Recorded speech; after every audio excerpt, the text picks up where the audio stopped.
consécration.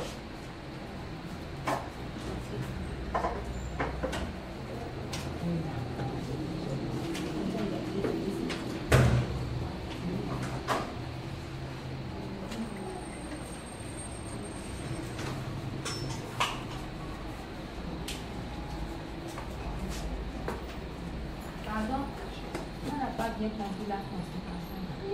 Pardon? La consécration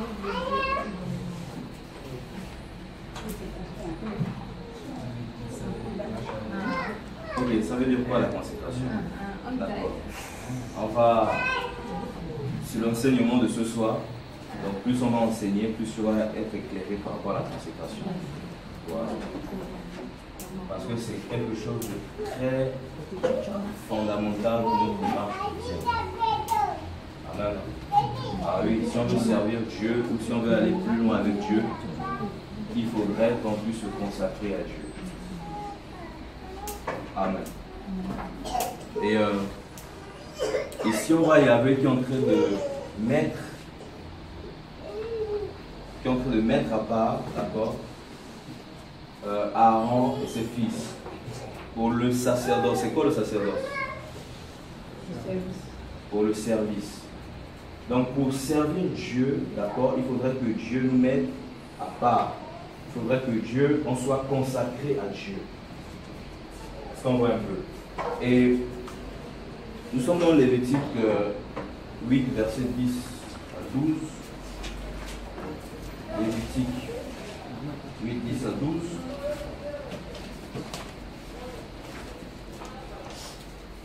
Et Moïse prit l'huile d'onction, il oignit le sanctuaire et toutes les choses qui étaient et se sanctifia.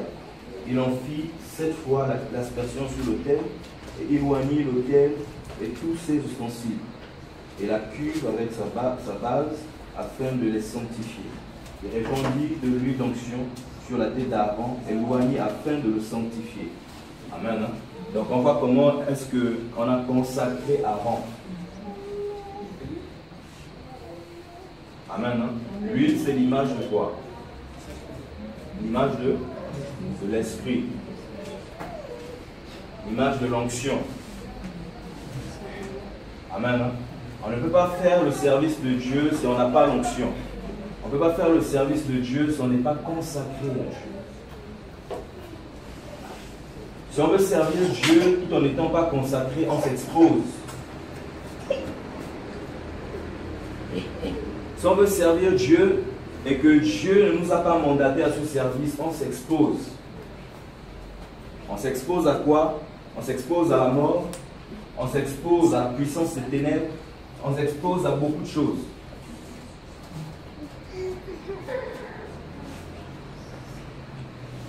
Amen. Alors,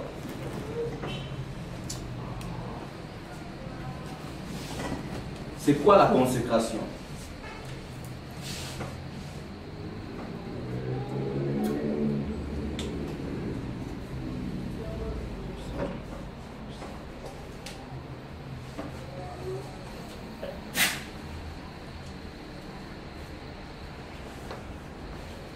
C'est quoi la consécration?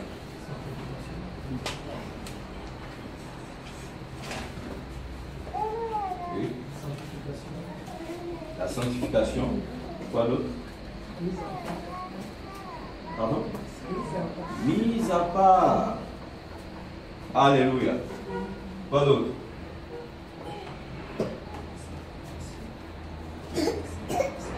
Séparation.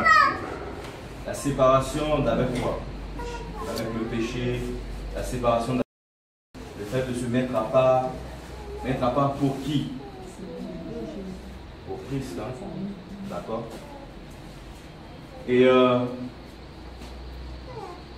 dans la Bible, on voit plusieurs types de consécration. La Bible nous parle de plusieurs types de consécration. Il y a des personnes que Dieu a consacrées dans le ventre de leur mère.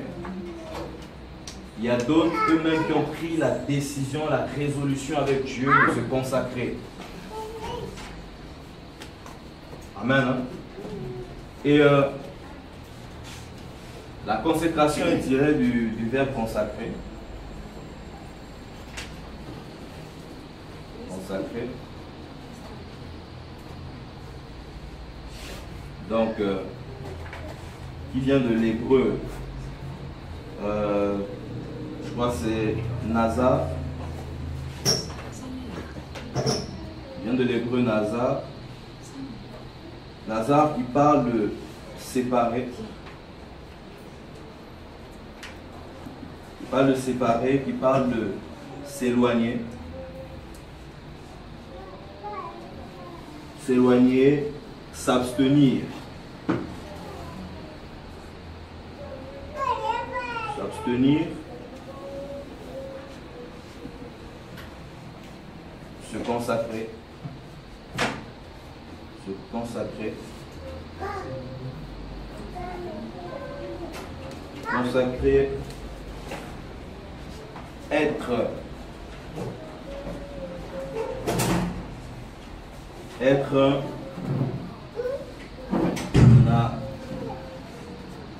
Nazaréen.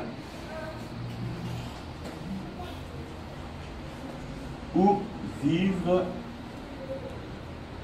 comme un Nazaréen.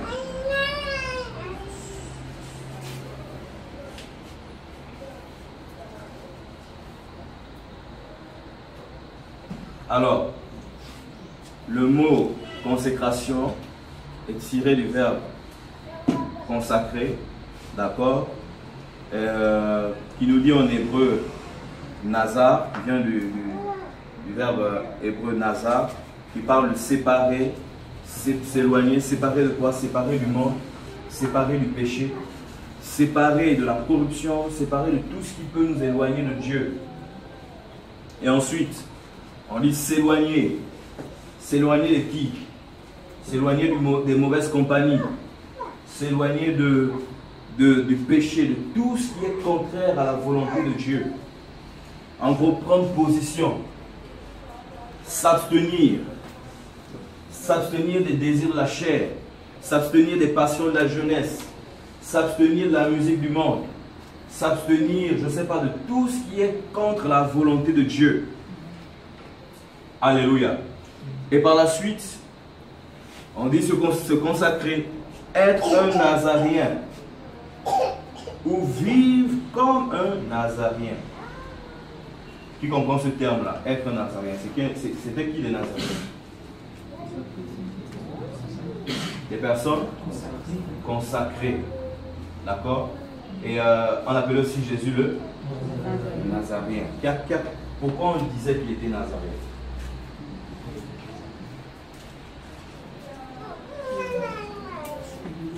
Les docteurs là sont... Ah? Tu es caché derrière la caméra. Qui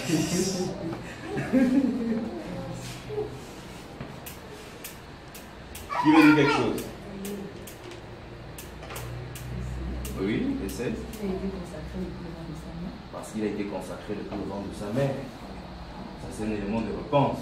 C'est justifiant. Parce que la Bible nous prouve à suffisance que Jésus, avant sa naissance, il avait déjà été consacré par Dieu. Gabriel, quand il arrive, donne le message à Marie. Il dit déjà certaines choses à Marie. Voilà ce qu'il fera, etc., etc., etc., etc. Est-ce qu'on voit un peu? Et je peux effacer?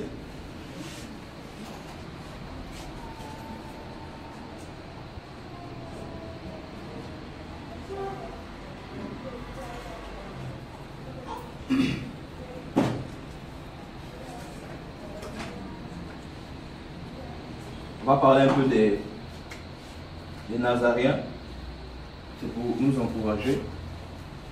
Alors, Nazaréen,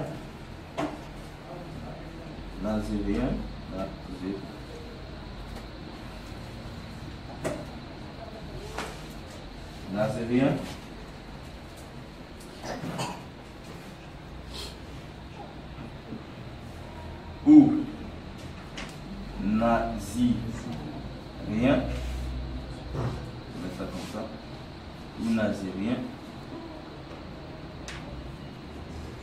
D'accord? Ça vient de l'hébreu Nazir. D'accord? Nazir vient de la racine qu'on a vu tout à l'heure, Nazar. Voilà. Qui nous parle de celui qui se sépare. Celui qui se sépare, celui qui se sépare, voilà, des autres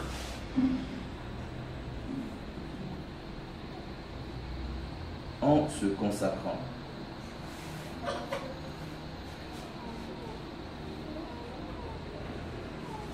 Voilà, celui qui se sépare des autres en se consacrant. Est-ce que vous voyez un peu?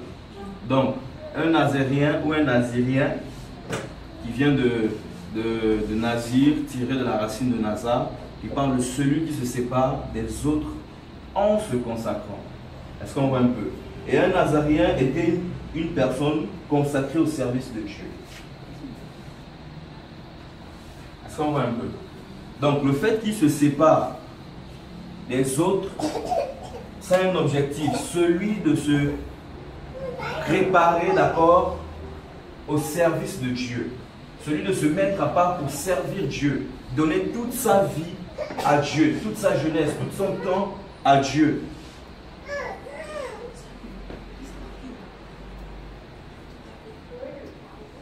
Amen. Et c'est comme nous aujourd'hui, Dieu nous appelle, d'accord, nous a sortis du monde, d'accord, pour le servir. Est-ce qu'on voit un peu? Dieu nous sort du monde pour le servir. Alors, comment est-ce qu'on va pouvoir servir le Seigneur efficacement? En se consacrant. Est-ce qu'on voit un peu? Alors, qui veut impacter sa génération ou son passage sur la terre? Amen. Ah ben oui. Alors, comment faire pour impacter sa génération? Comment faire pour impacter, d'accord, son passage sur la terre? Eh bien, c'est en se consacrant. Si on veut aller plus loin avec Dieu, je vous assure, il faut se consacrer.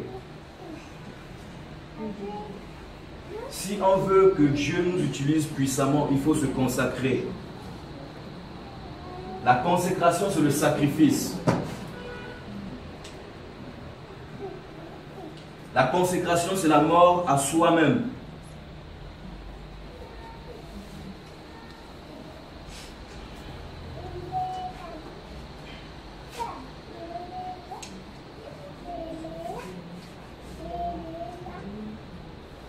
Et lorsqu'on commence à se consacrer, je vous assure, dans l'esprit, on commence à grandir de plus en plus. Dans l'esprit, on commence à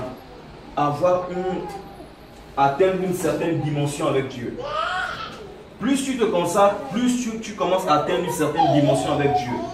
Plus tu te consacres, de plus en plus tu vas te consacrer, de plus en plus tu seras sensible aux choses de Dieu. De plus en plus tu vas te consacrer, de plus en plus tu auras le dégoût par rapport aux choses du monde. De plus en plus tu vas te consacrer, de plus en plus, d'accord, Dieu va commencer à se servir de toi. D'une façon particulière.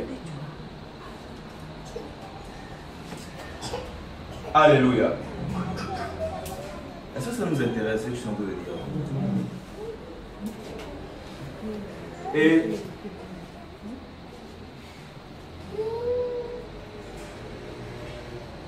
pour se consacrer, il y a beaucoup de critères, d'accord, beaucoup de choses qu'il faudrait laisser tomber, qu'il faudrait abandonner. D'accord, comme je vous disais, il y a deux types de... Oui, il y a plusieurs, on parle de plusieurs consécrations dans la Bible. Est-ce que vous voyez un peu? Lié à l'homme, on peut voir deux types de personnages. Des gens que Dieu a appelés depuis leur naissance et des personnes elles-mêmes qui se sont consacrées. Est-ce qu'on voit un peu? Et on va prendre quelques exemples dans la Bible des personnes que Dieu, d'accord, a consacrées depuis le ventre de leur mère. Et vous allez voir la discipline dans laquelle Dieu a commencé, avant même qu'il ne naisse, a commencé d'abord à le mettre. Est-ce qu'on voit un peu? Et nous sommes dans le livre de Juges. Juges 13.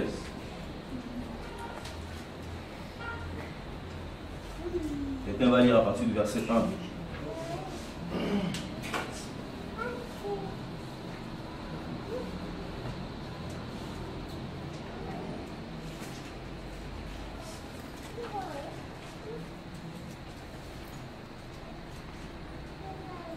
Juge 13, à partir du verset 1.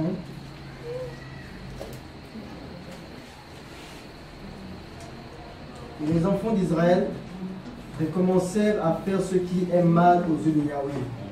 Et Yahweh les livra entre les mains des Philistins pendant 40 ans. Or, il y avait un homme de Tsoréa, de la famille de Danite, dont le nom était Manoach. Sa femme était stérile et n'enfantait pas. L'ange de Yahweh apparut à la femme et lui dit: voici, tu es stérile et tu n'as jamais eu d'enfant, mais tu conserveras et tu enfanteras un fils. Prends donc bien garde dès maintenant de ne boire ni vin, ni liqueur forte, et de ne manger aucune chose impure. Car voici, tu vas être enceinte et tu enfanteras un fils. Le rasoir ne passera pas sur sa tête, parce que l'enfant sera naziréen pour Dieu dès le ventre de sa mère. Et ce sera lui qui commencera à délivrer Israël de la main des Philistins.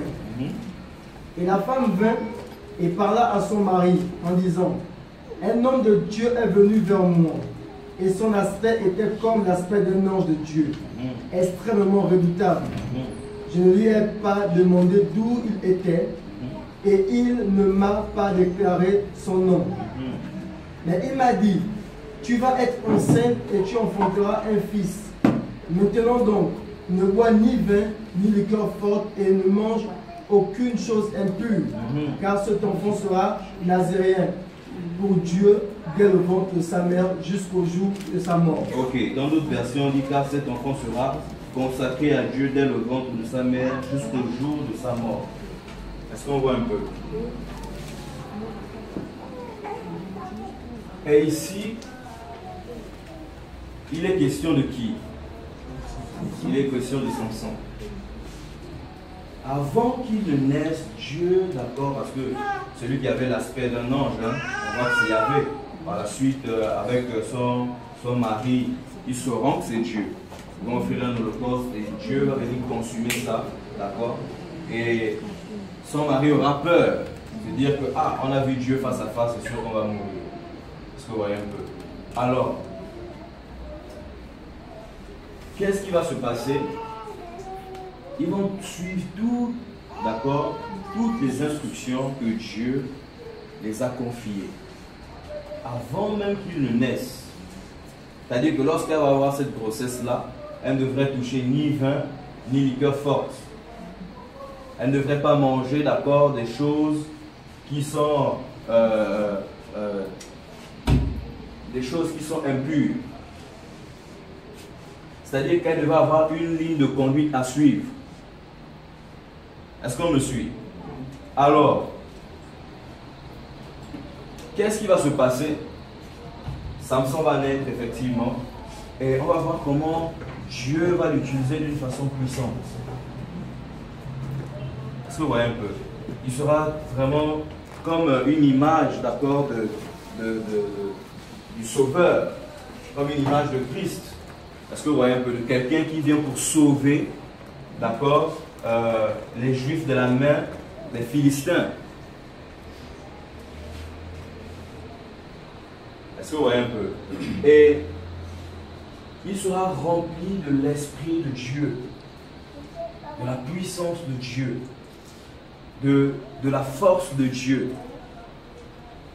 Et il va vraiment, comment on appelle ça? Il va vraiment être influent, d'accord, dans son vécu. Les Philistins avaient peur de Samson. Ah oui. Il chicotait les Philistins, il attachait les renards. et il chicotait les Philistins avec les renards qu'il avait attachés. Il était extrêmement influent. Pourquoi? Parce que, d'accord, sur sa vie, il y avait le mandat de Dieu. Alléluia. Amen. Et toutes les personnes, d'accord, qui se consacrent à Dieu, d'accord, ils commencent à voir de plus en plus le mandat de Dieu.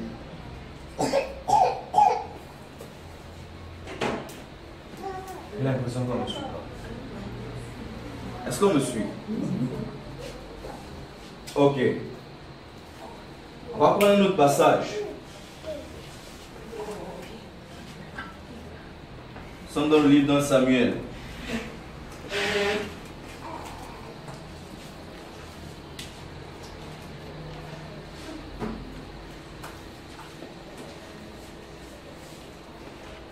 Chapitre 1.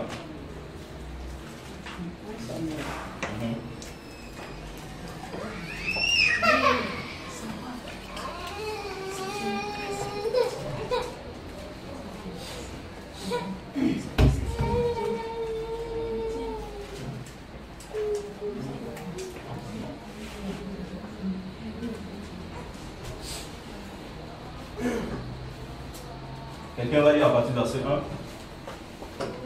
1. 1 Samuel chapitre 1 à partir du verset 1. 1 Samuel 1, à partir du verset 1. Il y avait un homme de Ramathaïm, Sophie, de la montagne d'Éphraïm, nommé Elkanan, fils de Joam, fils d'Eliu, fils de Tohu, fils de Suf, d'Éphatim.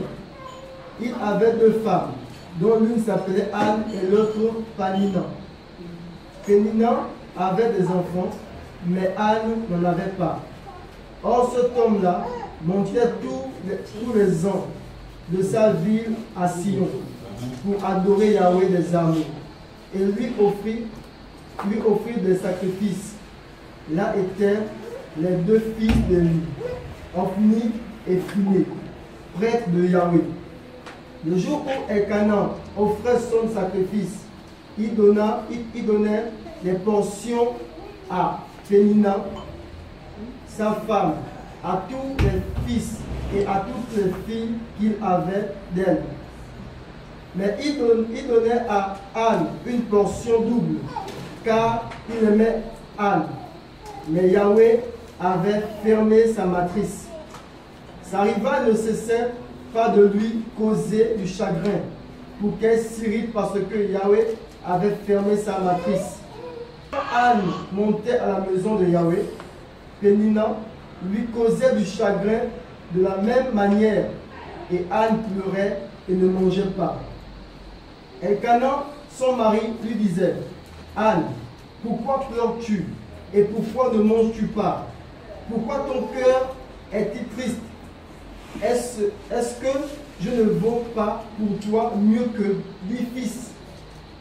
Anne se leva après avoir mangé et bu à Silo, et le prêtre Élie était assis sur un siège près de l'un des poteaux du temple de Yahweh. Elle donc, ayant le cœur rempli d'amertume, priait Yahweh en pleurant abondamment. Et elle fit un vœu en disant: Yahweh des armées, si tu regardes l'affliction de ta servante, et si tu te souviens de moi, et n'oublie pas ta servante, et que tu donnes à ta servante un enfant mâle, je le donnerai à Yahweh pour tous les jours de sa vie, et aucun rasoir ne passera sur sa tête. Il arriva, comme elle continuait à prier devant Yahweh, qu'Élie observait sa bouche. Or Anne parlait dans son cœur, elle ne faisait que remuer ses lèvres. On n'entendait pas sa voix. C'est pourquoi Élie, estimant qu'elle était ivre, et Élie lui dit: Jusqu'à quand seras-tu ivre? Éloigne-toi du vin. Mais Anne répondit et dit: Je ne suis pas ivre, mon Seigneur. Je suis une femme affligée en son esprit. Je n'ai bu ni vin, ni boisson forte, mais je répandais mon âme devant Yahweh. Ne mets pas ta servante au rang d'une fille de Béal, car c'est l'excès de ma douleur et de mon affliction qui m'a fait parler jusqu'à présent. Alors Élie répondit et dit, va en paix, et que le Dieu d'Israël veuille t'accorder la demande que tu lui as faite. Et elle dit, que ta servante trouve grâce à tes yeux. Puis cette femme poursuivit son voyage, elle mangea, et son visage ne fut plus le même. Après cela, ils se levèrent de bon matin et se prosternèrent devant Yahweh. Puis ils s'en retournèrent et revinrent dans leur maison à Rama. Elkana connut Anne, sa femme, et Yahweh se souvint d'elle. Il arriva donc que, quelque temps après, qu'Anne conçut et enfanta un fils. Elle appela du nom de Samuel, parce que, dit-elle, je l'ai demandé à Yahweh. Puis Elkana, son mari, monta avec toute sa maison pour offrir à Yahweh le sacrifice annuel et son vœu. Mais Anne n'y monta pas, car elle dit à son mari, je n'irai pas jusqu'à ce que le petit enfant soit servi. Et alors, je le mènerai, afin qu'il soit présenté devant Yahweh et qu'il demeure toujours là. Elkana, son mari, lui dit, Afin qu'il soit quoi? afin qu'il demeure toujours là, Avant de le libérer. afin qu'il soit présenté devant Yahweh. Continue. Afin qu'il soit présenté devant Yahweh et qu'il demeure toujours là. Elkana, son mari, lui dit, fais ce qui te semble bon, reste jusqu'à ce que tu l'aies sévré. Seulement que Yahweh accomplisse sa parole. Ainsi, cette femme restera et allaita son fils jusqu'à ce qu'elle l'ait sévré. Et dès qu'elle l'eut sévré, elle le fit monter avec elle. Et ayant pris 3 veaux, un épha de farine et une outre de vin, elle le mena dans la maison de Yahweh à Silo. L'enfant était très jeune. Puis elle égorgea un veau et ils amenèrent l'enfant à Élie. Elle dit, pardon, mon Seigneur, aussi vrai que ton âme vit, mon Seigneur, je suis cette femme qui me tenait en ta présence pour prier Yahweh. J'ai prié pour avoir cet enfant et Yahweh m'a accordé la demande que je lui ai faite. C'est pourquoi je le prête à Yahweh. Il sera prêté à Yahweh pour tous les jours de sa vie et il se prosternera là devant Yahweh. Ok. Tu es au verset 28, non? Ok. Aussi je veux le prêter à l'Éternel. Il sera toute sa vie prêté à l'Éternel et il se prosternera devant l'Éternel. Amen. Hein? Donc ici, voilà une belle histoire. Anne qui a fait un vœu, d'accord, à Yahweh. Et si jamais tu me donnes un fils, je vais le consacrer, d'accord, pour ton service. Amen. Hein? On voit que par la suite, qu'est-ce qui va se passer? Elle va prendre l'enfant et elle va aller déposer l'enfant au temple pour le service de Yahweh. Amen. Et par la suite, pour ceux qui connaissent l'histoire, on va voir que comment il s'appelle? Samuel, autant pour moi. On va voir que Samuel était un modèle par rapport aux enfants d'Élie. On ne parle pas du prophète, mais on parle du sacrificateur. C'était un modèle au point où Dieu l'a visité. Et si on lit au chapitre 2, je crois à partir du verset 5 ou 6 par là, on va dire que il était agréable à l'Éternel et aux hommes. Amen. Alors, lorsqu'on lit dans Actes,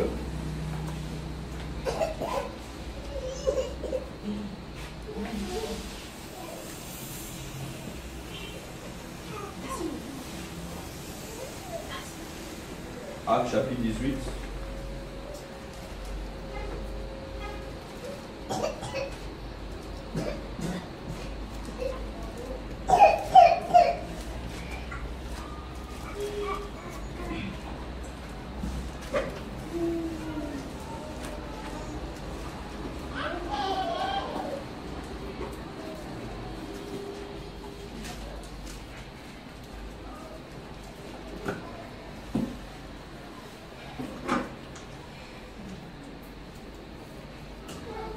Actes chapitre 18 au verset 18. Quelqu'un peut lire? À partir du verset 18. Paul resta encore assez longtemps à Corinthe. Ensuite, il prit congé des frères et s'embarqua pour la Syrie avec Priscille et Aquilas. Après s'être fait raser la tête à son sancré, car il avait fait un vœu. Il arrivait à Éphèse. Ok. Donc Paul, d'accord, va se raser la tête parce qu'il avait fait un. Quel vœu il avait fait? D'accord. Parce que c'est quelque chose qui était, c'était une instruction qui était sous la loi. Celui qui voulait, d'accord, se rentrer dans ce vœu-là ou prendre l'engagement, d'accord, de prendre un temps pour se mettre à part, ils pouvaient le faire. Et tous ceux qui faisaient le vœu de Nazaréa laissaient souvent pousser leurs cheveux. Si vous voyez un peu, le rasoir ne passait pas sur leur tête. Et ils s'abstenaient de beaucoup de choses, des liqueurs fortes, du vin, etc., etc., etc. Tout ça, c'était comme une image, d'accord, de la consécration à Yahweh. Est-ce qu'on voit un peu? Et lorsqu'on lit dans Acte 21,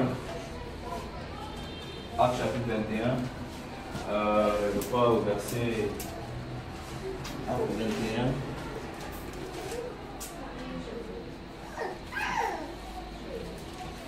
On va lire à partir du verset 17.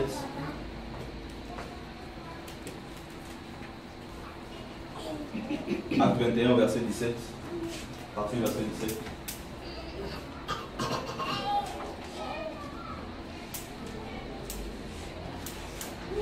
Acte 21, verset 17. Lorsque nous arrivâmes à Jérusalem, les frères nous reçurent avec joie. Et le jour suivant, Paul se rendit avec nous chez Jacques et tous les anciens s'y réunirent. Après les avoir embrassés, il raconta en détail les choses que Dieu avait faites au milieu des gentils à son service. Quand ils l'eurent entendu, ils glorifièrent le Seigneur. Puis ils dirent à Paul: tu vois, frère, combien de milliers de Juifs ont cru, mais ils sont tous zélés pour la loi. Or, ils ont appris que tu enseignes à tous les Juifs qui sont parmi les gentils l'apostasie et à l'égard de Moïse, en leur disant qu'ils ne doivent pas circoncire leurs enfants, ni vivre selon les ordonnances de la loi. Que faut-il donc faire? Il faut absolument rassembler la multitude des fidèles, car ils apprendront que tu es venu. C'est pourquoi fais ce que nous allons te dire. Nous avons 4 hommes qui ont fait un vœu. Apprends-les, prends-les avec toi, glorifie-toi avec eux, et pourvois à leurs besoins, afin qu'ils se rasent la tête. Et ainsi tous sauront que ce qu'ils ont entendu sur ton compte est faux, et que toi aussi tu te conduis en observateur de la loi. Ok. Amen. Hein? Là on voit que c'est plus clair. C'est-à-dire que même Paul, d'accord, pour montrer qu'il n'était pas en dehors de la loi, il a appliqué cela. Est-ce qu'on voit un peu? Et nous aujourd'hui, nous sommes sortis, d'accord, il y a eu une transition, on a quitté de la loi, on est maintenant à la grâce. Et Dieu a fait la grâce à tous les hommes. Quiconque donnera son cœur, d'accord, sera son disciple. En étant disciple de Jésus, il y a des ordonnances, d'accord, que Dieu voudrait qu'un disciple de Jésus suive. Tout comme, d'accord, ceux-là qui faisaient un vœu de Nazaréa. Dieu veut que chaque disciple se consacre à lui. Amen. Hein? Maintenant, 1 Thessaloniciens chapitre 4.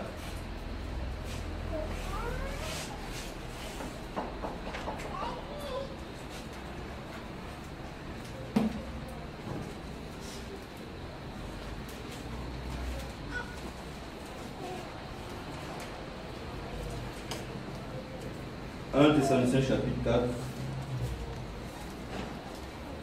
À partir du verset 1, la Bible dit: Au reste, frères, puisque vous avez appris de nous comment vous devez vous conduire et plaire à Dieu. Est-ce que vous voyez un peu comment il commence? Vous avez appris de nous comment il faut se conduire et plaire à Dieu. Et ensuite il dit: et c'est là ce que vous faites. Nous nous prions et nous vous prions et nous vous conjurons au nom du Seigneur Jésus de marcher à cet égard, de progrès en progrès. Et il dit par la suite: vous savez en effet quel précepte nous vous avons donné de la part du Seigneur Jésus. Ce que Dieu veut, c'est votre sanctification. C'est que vous vous absteniez de la débauche. Dans le verbe consacré, on a vu, d'accord, dans l'étymologie de consacrer, on a vu, d'accord, s'abstenir. D'accord? Et la sanctification nous parle de la consécration. Alors, qu'est-ce que Dieu veut? Dieu veut que chaque disciple lui soit consacré. Que chaque disciple lui consacre son temps. Que chaque disciple lui consacre sa vie. Que chaque disciple lui consacre son cœur. Est-ce que vous voyez un peu? C'est la raison pour laquelle toutes les personnes qui ne seront pas consacrées à Yahweh ne pourront pas être enlevées le jour de l'enlèvement de l'Église. L'un des critères de l'enlèvement de l'Église, c'est la consécration. Ceux-là qui vont refuser la consécration ne seront pas enlevés. Ceux-là qui vont refuser la consécration ne pourront pas progresser dans leur marche chrétienne. Ceux-là qui vont refuser la consécration, qui parlent de consécration, d'accord, parlent de sacrifice. La consécration, c'est le sacrifice. Et le sacrifice, c'est la croix. Amen. Alors, ça signifie quoi? Qu'on va beaucoup pleurer pour être efficace, d'accord, dans le ministère. On va beaucoup pleurer, d'accord, pour être efficace dans la marche chrétienne. Plus tu pleures, plus tu deviens efficace. Moins tu pleures, moins tu es efficace. Plus tu renonces aux choses du monde, plus tu deviens efficace, plus tu grandis, tu perces. Voilà pourquoi la Bible dit, Paul est en train d'exhorter ses frères à aller de progrès en progrès. Donc il est en train de montrer la percée spirituelle. Tu veux percer avec Dieu? Eh bien, consacre-toi. Tu veux que Dieu t'utilise puissamment? Est-ce que vous voyez un peu? Ce n'est pas la magie, ce n'est pas toucher les guérir ou quoi, faire tomber les gens. Non.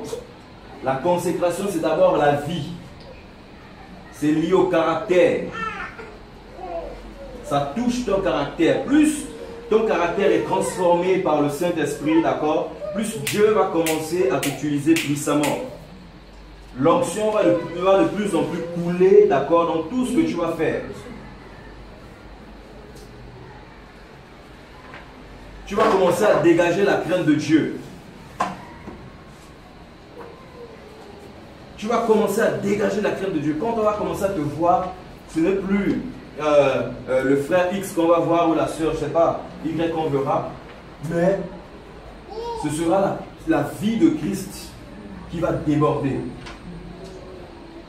Vous savez ce qui faisait en sorte que l'ombre de Pierre, d'accord, ne faisait que guérir les malades, c'est la consécration. Ça n'avait rien à voir avec la magie. Beaucoup de gens, d'accord, refusent la consécration et vont faire des alliances avec les puissances des ténèbres. Comme Simon le magicien, il veut étonner les gens, ils vont faire tomber les gens, ils vont guérir les gens par la puissance des ténèbres. Aujourd'hui, ça se passe, hein, avec beaucoup de prédicateurs, avec beaucoup de prophétesses. C'est des visions qui viennent, d'accord, avec les dons qui sont sataniques, diaboliques. Comme on voit un peu avec les marabouts. C'est des visions, d'accord, c'est des grâces sataniques. Et qu'est-ce qui se passe lorsqu'on commence à se consacrer? Je vous assure, spirituellement, on grandit. On devient de plus en plus fort. plus tu te consacres, plus dans l'esprit, tu deviens de plus en plus fort. Moins tu te consacres, moins dans l'esprit, tu es fort. Lorsqu'il y a une difficulté ou un combat qui arrive, tu cèdes. Lorsqu'il y a une belle femme qui arrive, tu cèdes. Lorsqu'il y a je vais dire ça comment, peut-être l'argent ou bien je ne sais pas quoi, quelque chose qui veut te sortir de la présence de Dieu, tu cèdes. Il y a un problème avec la maîtrise de la chair. Film porno, masturbation, tu cèdes. Et tu ne peux pas progresser comme ça avec Dieu. Ceux qui se consacrent lorsqu'ils prient, je vous assure, sa parole a... Regardez ce qui s'est passé avec le figuier. Jésus a parlé au figuier, ça séché sur place, paf. Le lendemain, les autres arrivent, ils voient tout est sec. Vous croyez pas en ça? Hein? Est-ce que vous croyez en ça? Je disais à un frère, je vous racontais un frère quelque chose. Un monsieur pour qui on avait prié au Togo était venu avec un pied comme ça, pas d'éléphant. On a prié pour lui le dimanche. Le mardi, lorsqu'il arrive en assemblée, les pieds sont justes. Est-ce que vous voyez un peu? Il avait été mordu par un chien qui avait traversé une route et puis l'a mordu. Et ça, c'était comme si on envoyait le chien de façon mystique. Et le pied a commencé à pourrir et ça devenait de plus en plus gros. Et il marchait avec une béquille. Et il est arrivé en assemblée, il nous a présenté son cas. Et bon, par la foi, on a tout simplement prié avec le frère avec qui j'étais. Et pendant que je priais, j'ai vu un esprit qui sortait de lui comme ça. Comme une ombre. Et lorsqu'il est rentré chez lui, nous on n'a rien vu, hein, il n'y avait rien, le pied était toujours gros. Il est allé, lorsqu'il est revenu le mardi, c'était juste, les deux pieds, juste. C'était juste la plaie qui est en train maintenant de sécher. Les deux pieds étaient justes, il dit, je vais aller prendre ma famille et on va venir adorer ici. Amen. Amen. Amen. Et Dieu est tellement fidèle lorsque on se consacre. Est-ce que vous voyez un peu? Si chacun de nous ici commence à se consacrer, d'accord, regardez un peu.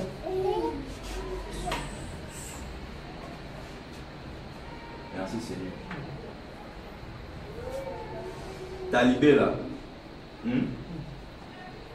c'est consacré à Tobal qui là. Voilà. Ceux qui se disent talibé comment? C'est Cyril là. Cyril Touba. Donc eux ils disent je suis consacré à lui. Tout comme nous, talibé Christ, consacré à Christ. Je ne sais pas pourquoi le Seigneur me cite ça comme ça. Consacré à Christ. Alors, si on est consacré à Christ, on devrait faire des choses, d'accord, liées à la vie de Christ. Alléluia. Amen. Alors, les hommes consacrés, les femmes consacrées à Christ, d'accord, quand ils se déplacent avec le royaume des cieux. Amen. Et lorsqu'on avance au fur et à mesure, d'accord, les ténèbres font quoi? Tu avances, les ténèbres font quoi? Ils reculent. Tu avances, les ténèbres reculent. Et tu deviens de plus en plus sensible aux choses spirituelles. Genre, quand tu vas arriver dans un endroit, tu vas sentir ce qui se passe, l'atmosphère qu'il y a ici. Est-ce que vous voyez un peu? Et plus tu vas commencer, d'accord, à prier, tu seras sensible à ce que Dieu va commencer. Tu discutes même avec quelqu'un, tu vois déjà ce qu'il y a dans son cœur. Est-ce que vous voyez un peu? Pourquoi? Ce n'est pas la magie. C'est parce que dans l'esprit, d'accord, il y a une connexion avec Dieu, et puis Dieu te montre les choses que ceux qui ne se consacrent pas ne voient pas. Et si Dieu t'a réellement choisi, d'accord, la Bible dit dans, je crois dans Jean 16 ou Jean 15, par là, il dit que ce n'est pas vous qui m'avez choisi, c'est moi qui vous ai choisi. Je vous ai établi afin que vous alliez. non seulement que vous alliez, mais afin que vous portez du fruit. Donc ici, on voit la croissance spirituelle.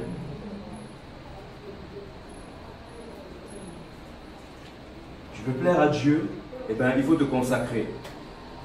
Tu veux marquer ton passage ici au Sénégal, il faut te consacrer. Ceux qui sont consacrés à Touba, je ne sais pas qui là, eux, ils ont donné réellement leur vie à ce gars. Au point où, j'écoutais la dernière fois des témoignages avec des sœurs, ils jurent en ce nom. Donc, au point de taper le sol pour pouvoir faire la bagarre. Pourquoi? Parce que pour eux, ils sont consacrés à lui. Consacrés à cet esprit-là. Il y a d'autres même, elles sont consacrées à la sirène des eaux. Vous allez aller lui prêcher l'évangile, elle va te dire, je ne peux pas. J'ai fait une alliance avec la sirène des eaux. Consacré. Alors, le but de la consécration, d'accord, comme on le voit, c'est pour le service. Est-ce qu'on voit un peu? Tous qui veulent servir Dieu, comment est-ce que je dois servir Dieu? Commence à te consacrer. En te consacrant, là tu es en train de servir Dieu. Ce n'est pas d'abord les miracles, la prédication, tout ça, non. C'est en te consacrant. Là tu commences à servir Dieu. Alléluia. Amen. La Bible nous dit quoi dans Romains chapitre 12, à partir du verset 1? Ils disent quoi? Je vous exhorte à offrir vos corps comme un sacrifice vivant. Et je dis quoi tout à l'heure? Le sacrifice c'est quoi? Consécration. La consécration c'est le sacrifice. On voit un peu. Et c'est quand même bizarre. Hein? Plus tu meurs, plus tu te consacres. Plus tu renonces au sommeil pour la prière, plus tu te consacres. Plus tu renonces, tu te bats par rapport à la lourdeur pour méditer, plus tu te consacres. Est-ce que vous voyez un peu? Plus les filles viennent te dire tu es beau, etc. et tu dis, bon, c'est vrai, je suis beau, mais j'aime Jésus. Plus tu te consacres. Et je vous assure, vous avez déjà senti une fois, on parle souvent des pères de la foi, d'accord? Et par rapport à leur histoire, on se rend compte que certains, lorsqu'ils marchaient, des démons sortaient des corps des gens autour. C'est à cause de la consécration. Et ma prière, pour moi-même d'abord, je dis Seigneur, je veux encore me consacrer. Pourquoi? Parce que, bien aimé, la grâce, lorsqu'on sera au ciel, est-ce qu'on aura encore besoin de ça?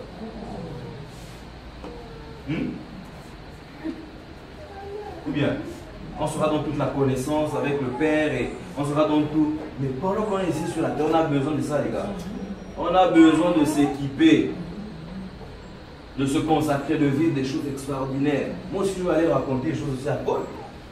On va s'asseoir, mais Paul va me raconter, oh donc la Bible, c'est vrai, ça a été écrit comme ça, mais la réalité c'était ça. Oh! Mais à votre époque, là aussi, c'était dit, mais oui, écoute, moi aussi j'ai envie de dire quelque chose.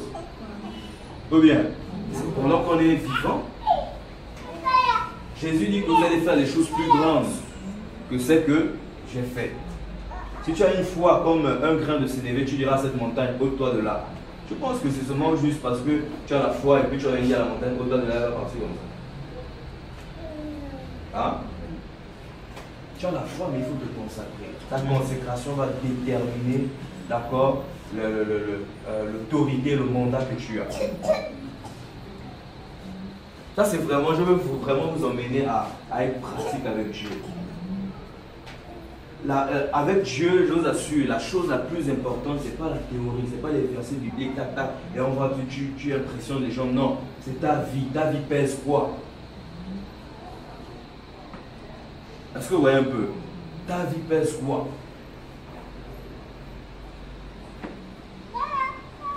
Ici, hein, vous êtes en danger.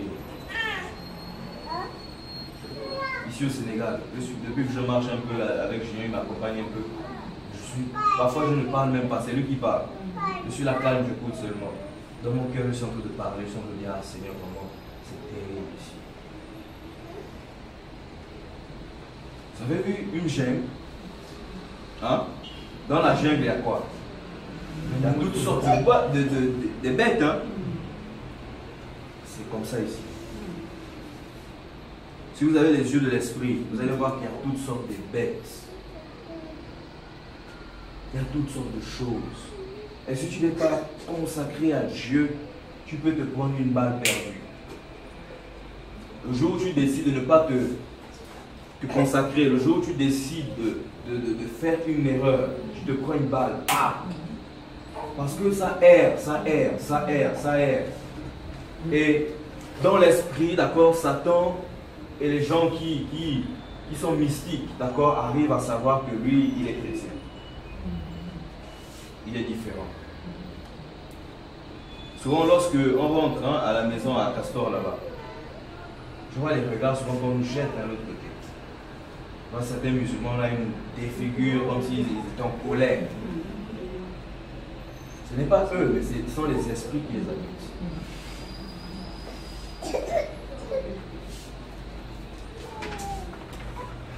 Alléluia. Alors moi, je voudrais vraiment, avant de continuer de plus en plus en profondeur par rapport à d'autres enseignements, je voudrais d'abord que vous compreniez ce que c'est la consacration. Tu ne peux pas te marier si tu n'es pas un homme consacré. C'est pour aller faire quoi dans le mariage? Hein? Si tu n'es pas une femme consacrée, tu vas aller faire quoi dans le mariage? Tu vas apprendre quoi à l'autre? La Bible dit que l'homme c'est le képhale. En grec, c'est la tête. Donc, le chef de la famille. Spirituellement, lorsqu'on arrive, c'est toi d'abord qu'on voit. Si tu ne pèses pas, si ta vie ne pèse pas, ta famille est exposée. La Bible dit que la femme, c'est le vase fragile. Est-ce que vous comprenez un peu certaines choses? Par l'amour du Seigneur, j'aimerais vous communiquer d'accord le peu que je sais. Et les hommes consacrés, Dieu est pressé à agir. Avec Samson, regardez. Avec Samuel, regardez. À chaque fois que Samuel arrivait dans une ville, les gens avaient peur. Est-ce qu'il y a des bonnes nouvelles? Est-ce qu'il n'y a pas de bonnes nouvelles? Ils voulaient savoir.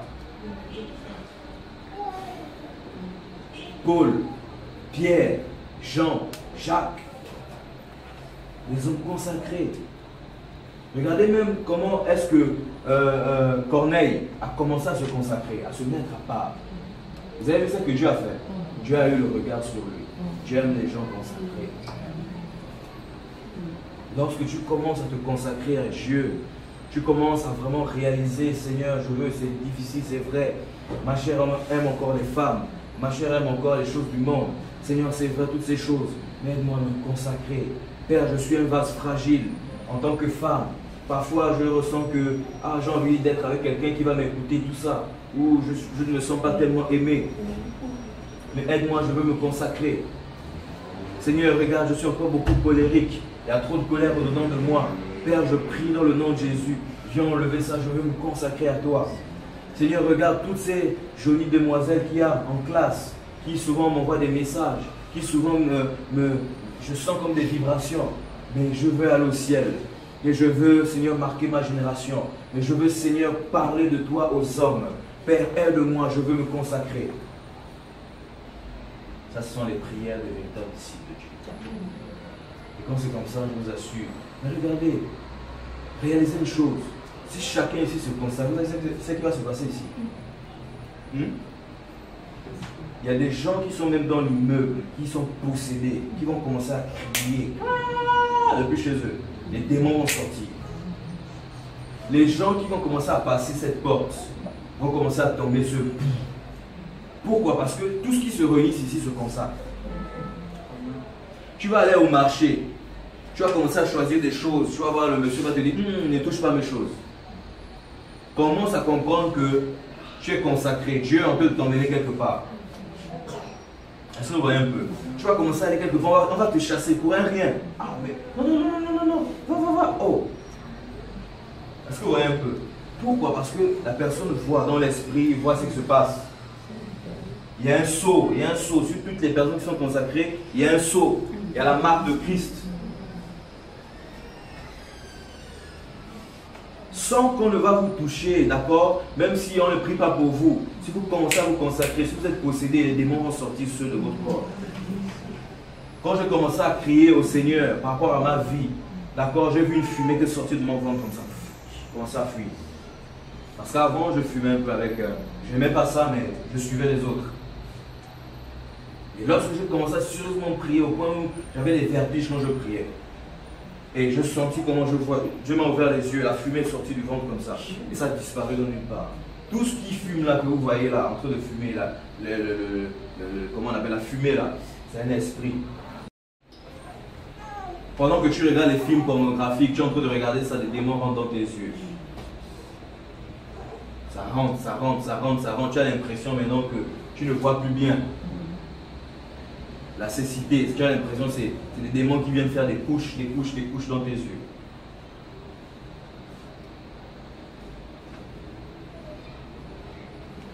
Plus tu tombes dans le péché, d'accord, plus tu as le dégoût, tu vas commencer à avoir le dégoût des choses de Dieu. Pourquoi? Parce que le péché endurcit le cœur. Plus tu pêches, tu es en train d'endurcir ton cœur.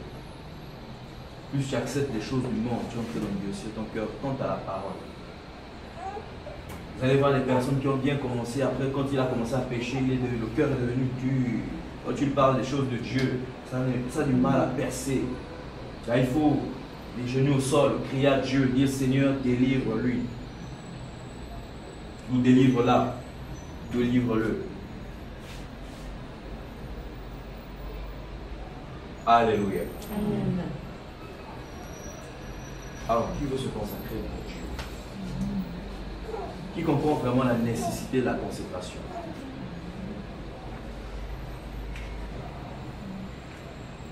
Et les gens vont commencer, il y a comme une autorité que Dieu va commencer, c'est le mandat, c'est comme une autorité que Dieu va commencer à vous donner. Même lorsque vous allez arriver chez vous, en famille, tout ça là, vous allez vous rendre compte que les gens vont commencer à vous considérer facilement. Il y aura des choses, vous n'allez pas comprendre, même à cause de malgré votre jeunesse, il y aura des choses qu'on va commencer à vous confier, tout ça. Pourquoi? Parce qu'il y a quelque chose dans l'esprit que Dieu est en train de faire.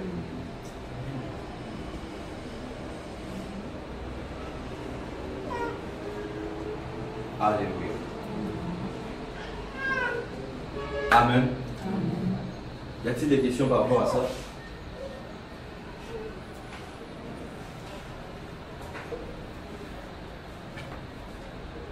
Oui. Une question. Des fois, on prend des bonnes initiatives dans le Seigneur de se consacrer, de passer beaucoup plus de temps dans la prière, passer beaucoup plus de temps dans la parole, on prend des résolutions dans le jour. Mais au bout d'un moment, il y a bien sûr des combats parce que c'est quelque chose que l'ennemi n'aime pas.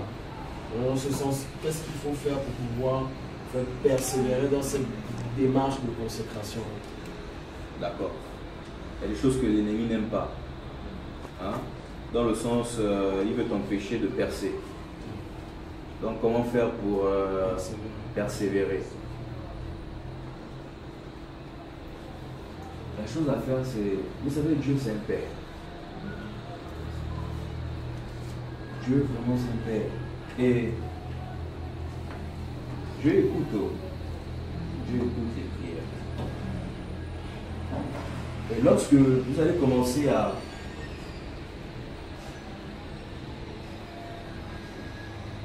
Lorsque vous allez commencer à réellement être sincère avec vous-même, est-ce que vous voyez un peu, si tu sens que tu as envie de prier, mais tu es lourd,